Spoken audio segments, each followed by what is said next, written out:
sejam bem-vindos ao podcast Vozes da Ciência da Faculdade de Medicina Dom Pedro Acre, a qual nós debatemos sobre os desafios, os dilemas e os avanços enfrentados na medicina contemporânea.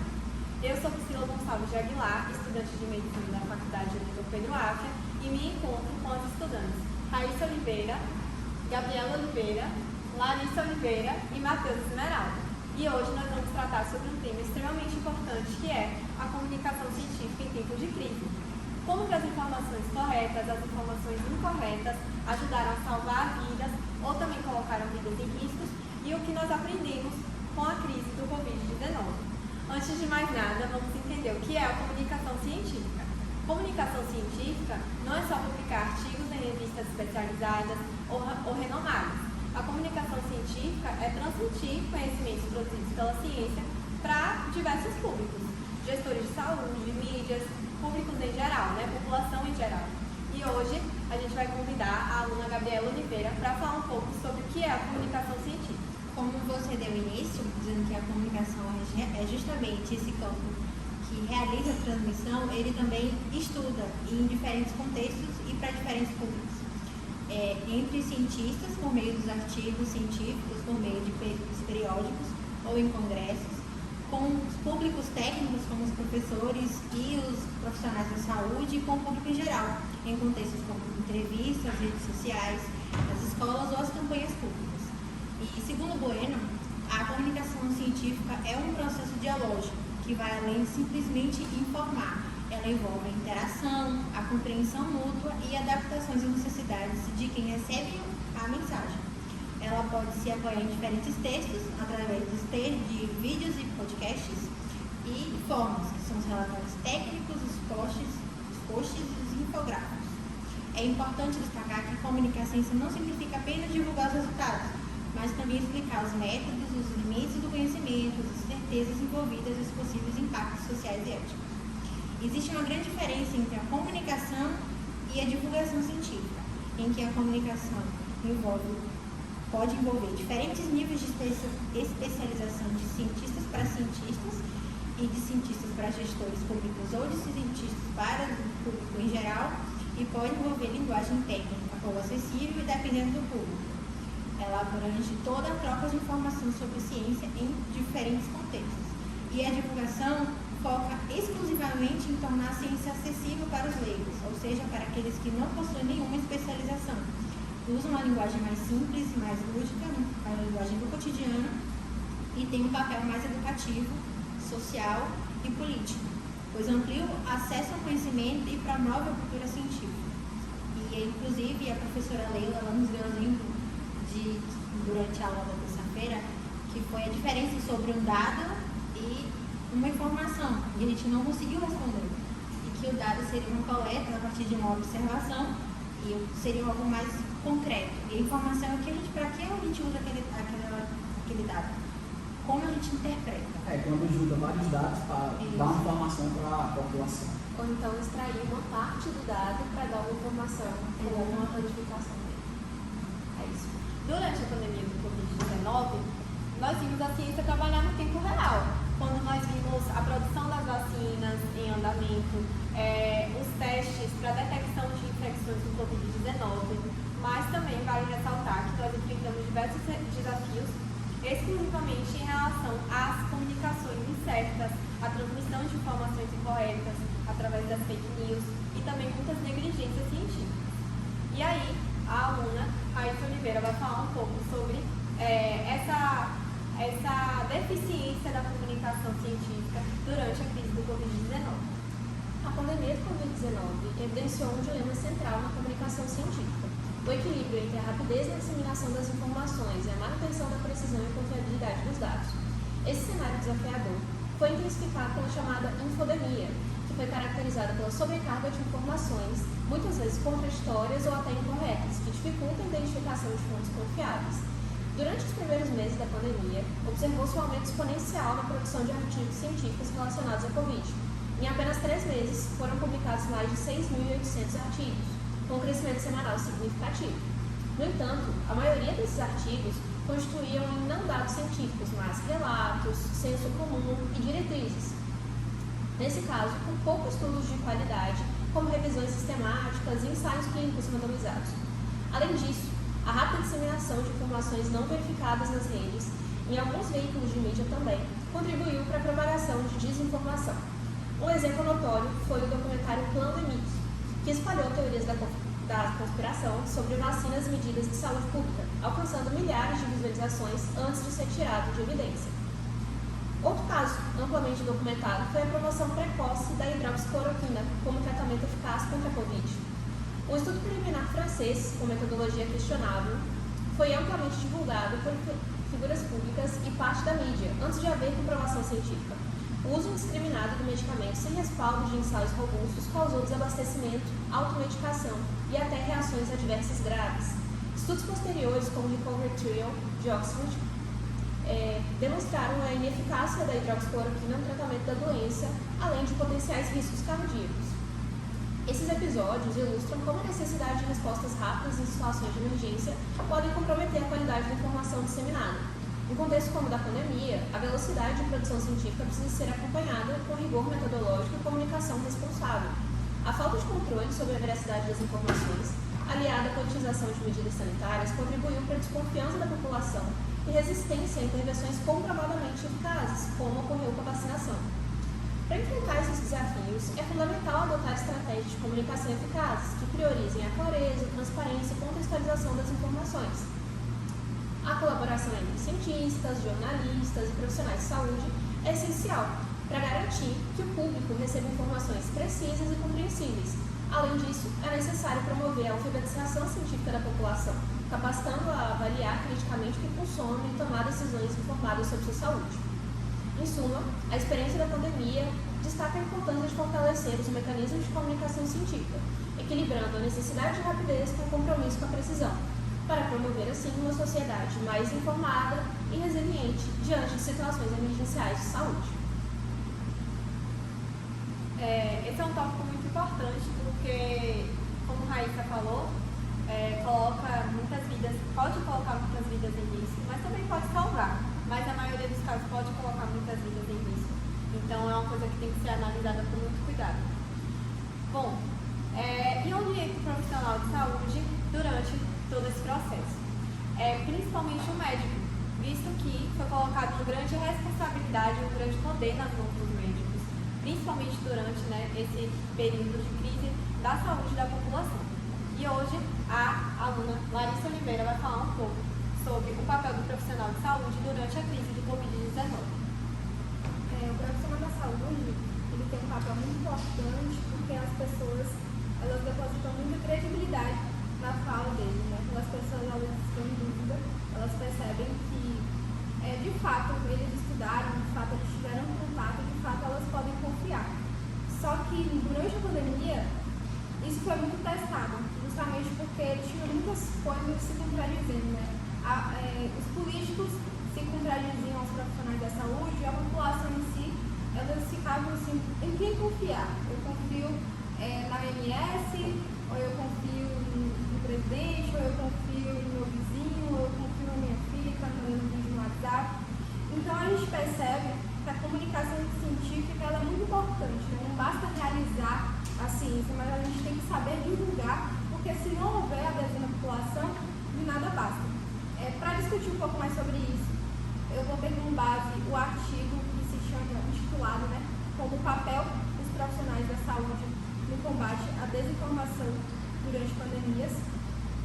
E esse artigo, ele tem uma citação muito importante que diz assim: profissionais da saúde estão em posição única para serem embaixadores da ciência, suas vozes, quando claras e baseadas em evidências, podem combater a desinformação e construir confiança pública. Outras citações importantes também são: profissionais de saúde podem atuar como fontes confiáveis de conhecimento científico, especialmente quando a credibilidade política ou institucional está em xeque. E o treinamento em comunicação científica deve ser integrado à formação médica para preparar os futuros profissionais para seus papéis voltados ao público. Então, quando a gente diz da comunicação científica, a gente não fala somente do que está acontecendo agora, do cenário atual, mas a gente também fala do futuro, porque muitos muitos médicos estão se graduando neste momento, muitos médicos estão nesse processo de formação. Então, quando a gente já introduz no meio acadêmico essa fala, a gente já introduz no meio acadêmico esse treinamento mesmo, isso produz uma esperança para o futuro, isso produz mais ciência e ciência de qualidade. A exemplo da pandemia, né?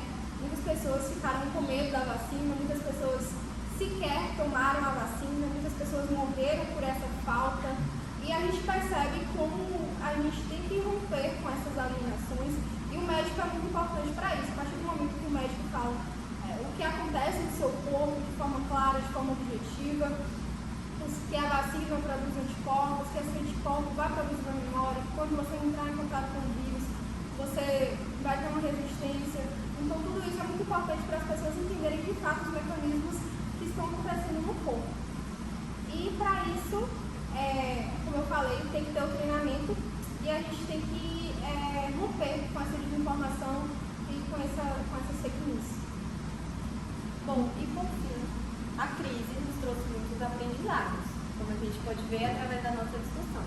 Mas também é muito importante a gente concretizar quais foram esses legados que foram trazidos pela crise do Covid-19. E aí o aluno Matheus Esmeraldo vai comentar um pouco sobre isso.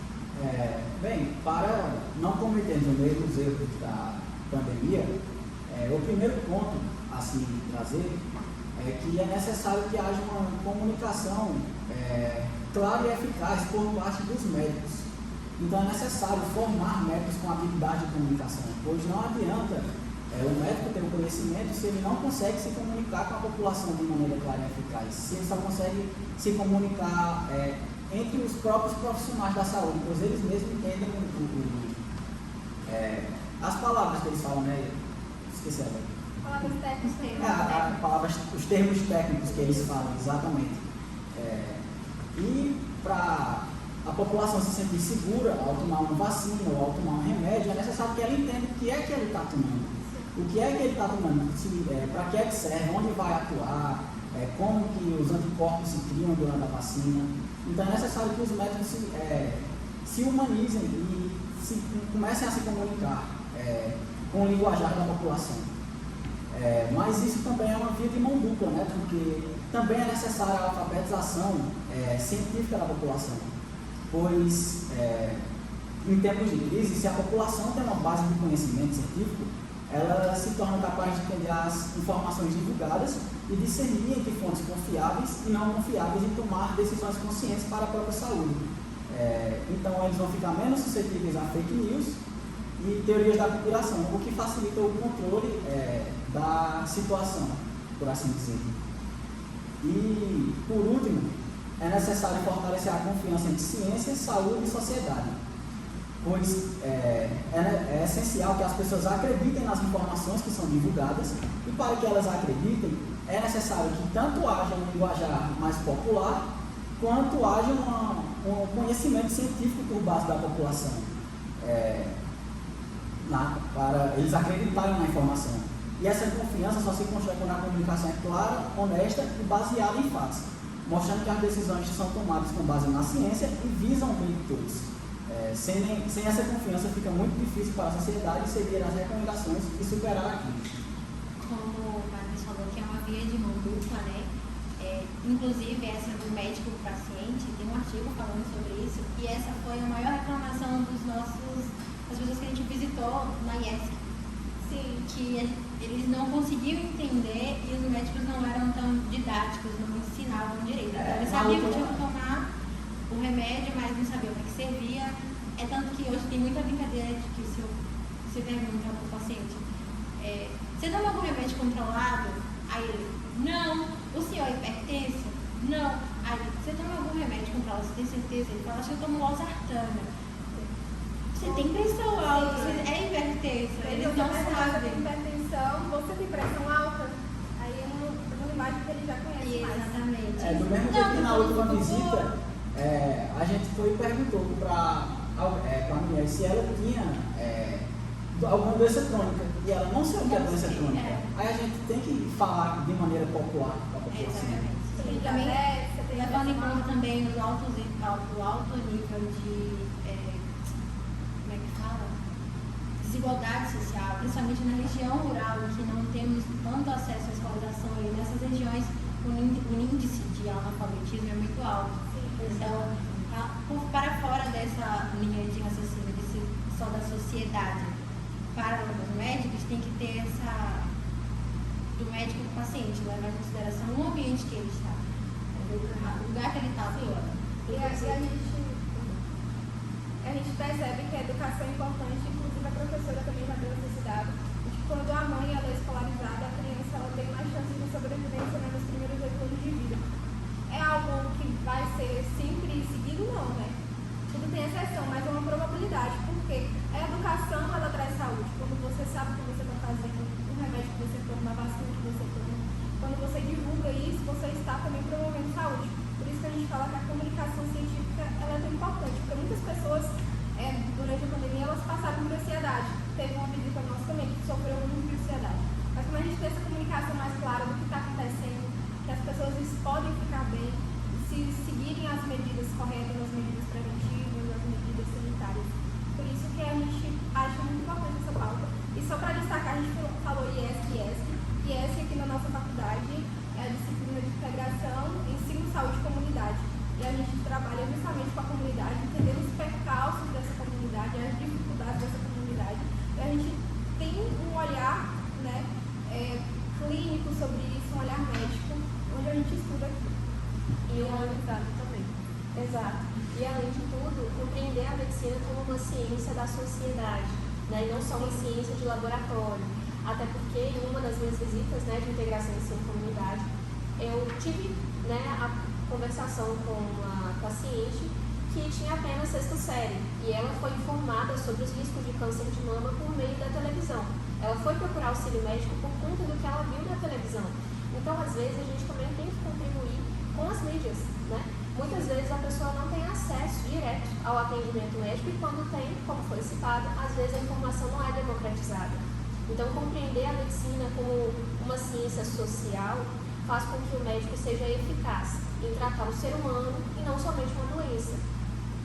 E do mesmo jeito que o médico precisa se comunicar de maneira clara e de linguagem popular, o paciente também tem que entender o que é que ele está tomando. Ele precisa ter conhecimento, porque, por exemplo, muitos pacientes, de maneira geral, eles ficam resistentes a bactérias. Por quê? Porque eles contraem uma infecção, tomam antibióticos e quando ficam, estou melhor, aí para de tomar. Aí nasce uma superbactéria, a pessoa adoece de novo e já não tem como tratar com o mesmo antibiótico. E é por isso que é necessário que a população também tenha conhecimento sobre o que ela está tomando, sobre o que ela vai tomar e o que está acontecendo no mundo científico. Importante pauta para ser tratada também dentro do nosso legislativo é a necessidade da regulamentação das mídias, porque foi justamente isso foi trazido durante a pandemia para a discussão, né, foi pautado durante a pandemia, que foi durante a infodemia, né? O excesso de informação falsa, principalmente. Por isso que é importante a gente ter essa comunicação, melhorar a comunicação médico-paciente, médico e o Estado também regulamentar melhor. Inclusive, a gente vive a base de dados, né? Então, se a vacina ela não fosse tão importante, não cairiam no número de mortes, né? E a gente percebeu essa curva tão decrescente depois que a gente começou a tomar, de fato, a vacina. Outra coisa também, a vacina é muito importante, reforçando, porque sem ela, outras doenças erradicadas estão voltando à tona no Brasil, poliomielite, sarampo. Então, quando a gente fala de comunicação científica, não é algo banal, é algo de fato importante, porque quando as pessoas elas estão cientes do que elas fazem, do que elas estão, como a Matheus bem abordou, né, elas cuidam da sua própria saúde. E não só para a própria saúde, né? Por exemplo, uma mulher que está grávida e vai ser mãe, né? Se ela não tomar vacina, ela pode não ter nenhum problema, mas o filho dela não vai adquirir anticorpos. Então, não vai trazer problema para ela, mas pode trazer problema para o descendente dela. Em suma, né, a ação do Estado é justamente garantir o bem-estar social. Isso inclui os direitos fundamentais, como saúde e dignidade humana. Né? Acima de tudo, a dignidade humana. Então, nesse caso, é dever do Estado não só regulamentar a questão das redes sociais, das mídias, mas também a educação, o acesso à alimentação, a medidas sanitárias, permitir que o acesso à água tratada, chegue a todos os lugares e que essas pessoas passem a ter estrutura para de fato se preocupar com causas não emergentes. A pessoa que está sentindo fome, ela não vai se preocupar naquele momento em saber se aquela vacina é mais importante ou não do que a demanda dela no momento. Então essa situação de desespero, de desamparo, de iniquidade social é sim um encargo estatal, não só das grandes mídias, não só da preparação dos profissionais de saúde que muitas vezes nem têm acesso a esses seres humanos que estão em vulnerabilidade. Então, por fim, através dessa discussão, a gente consegue tirar que a comunicação científica é uma ponte importantíssima entre a transmissão de conhecimento, mas também as ações. E aí essa ponte ela precisa ser forte, ela precisa ser segura e, como a gente enfatizou bastante agora no final, ela precisa ser clara para que todas as camadas sociais consigam ter acesso a esse conhecimento. Então ficamos por aqui. Esse foi o Voz da Ciência, o podcast da Faculdade de Medicina Unidom África.